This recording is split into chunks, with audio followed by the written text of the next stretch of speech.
Hello my retro friends, and welcome to my channel, Mike the Retro Realtor. Today we're going to go through the timeline of purchasing a house from the buyer's perspective. Every transaction is a little bit different. This one is going to be your typical transaction, nothing unusual. It'll be financed, and I'm just going to go through how 80 to 90% transactions are done these days. Most transactions that are financed take about 30 days from accepted offer to close. Today is April 17th, and we're going to be closing on May 17th. But you will have a couple contingencies that are based on the acceptance date, not the closing date. If you put in your offer on April 17th, but it doesn't get accepted till April 19th, your finance contingency, your earnest money, appraisal, and your inspections are based on days from the 19th, not looking at the offer date of the 17th. For sake of argument, we're going to say you put in your offer on April 17th, it gets accepted later that day. All contingencies with dates start the following day. Your first thing that you would have to do is get earnest money in.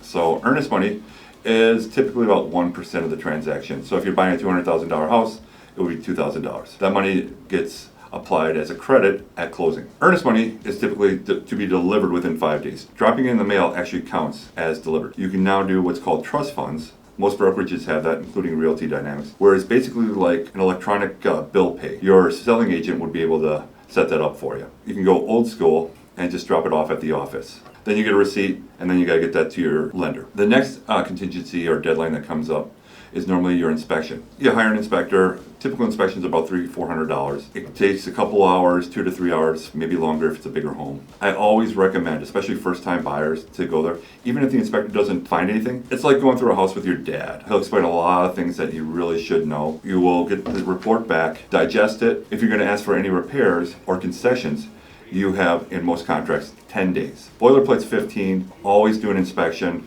You don't know what's behind it. Always have someone, another set of eyes, go through it. You're going to do your inspection. You get the amendment out. So that amendment needs to be signed by both parties prior to your inspection contingency expiry.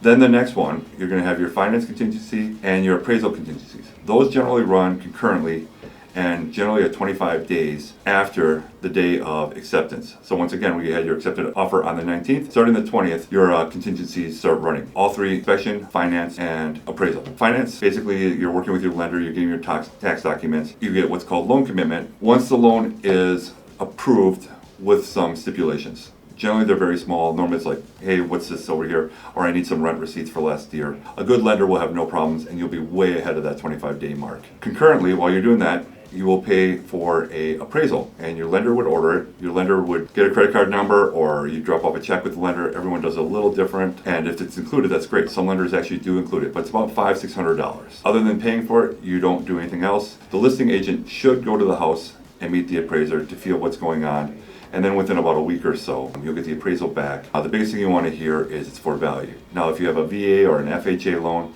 sometimes there'll be some work orders. The big one is peeling paint and CO2 detectors. Got to make sure that's all taken care of. So house comes in for value, cross that off the list, you're moving forward. You have loan commitment, cross that off the list. Now you are just a couple days away from the close of May 17th. At this point, you're going to get what's called clear to close. Closing statement's going to be released where you're going to find out how much money to bring in to close, and you need to do that in the form of cashier's check. Always do a walkthrough. If you can do it the day of close, ideally on the way to the close. Make sure any repairs that you ask for are done. Just make sure the house is in order. Make sure the place is not left a bunch of garbage in there or something like that. A conventional close has less paperwork, so the closes take about a half hour. If you go VA or FHA, there's more paperwork, and you'll be signing for upwards of an hour, but at which point you get the keys.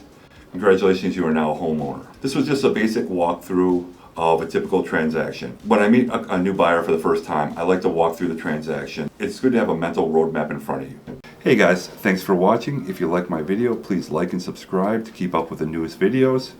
And as always, keep it retro, my friends.